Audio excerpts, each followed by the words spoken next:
Dodo bird గురించి మీకు తెలుసా?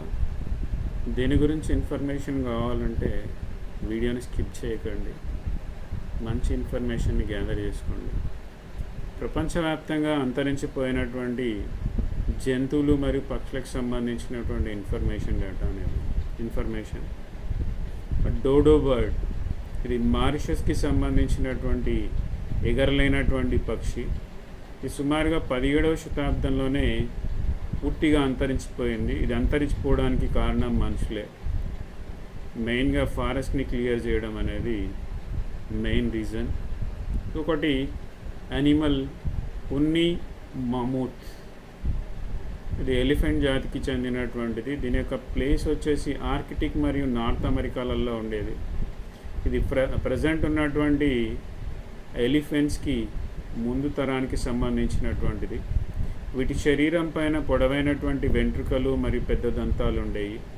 ఇవి సుమారు 4000 సంవత్సరాల కింద అంతరించిపోవడం జరిగింది. ఇంకొకటి టాస్మేనియన్ టైగర్.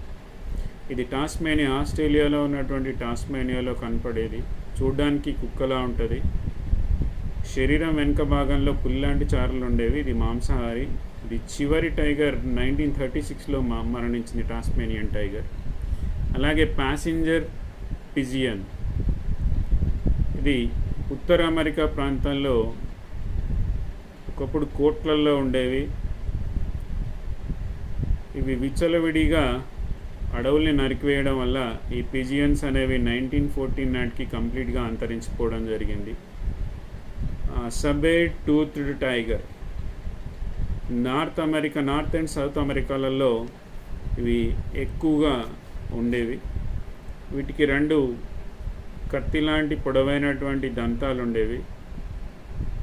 ఇవి 10,000 సంవత్సరాల క్రితమే భూమిపైన అంతరించడం జరిగింది. ఇవి అంతరించడానికి మెయిన్ రీజన్ డిఫారెస్టేషన్ చేయడం, ఫారెస్ట్ని కొట్టేయడం, ఇవన్నీ కూడా అన్నమాట. అలాగే మన దేశంలో చీతా అనేది 1952లో కంప్లీట్గా అంతరించినట్టుగా అధికారికంగా ప్రకటించడం జరిగింది. ఇవి అంతరించిపోవడానికి ప్రధాన కారణాలు ఏంటంటే వేట, ఆహారం కోసం లేదా చర్మం, దంతాల కోసం మనుషులు వేటాడడం, నివాస స్థలాలు అనేవి విధ్వంసం కావడం, వాతావరణ మార్పులు, భూమి వేడెక్కడం, ప్రకృతి వైపరీత్యాలు, కాలుష్యం, రసాయనాలు, ఆహార గొలుసు దెబ్బతినడం.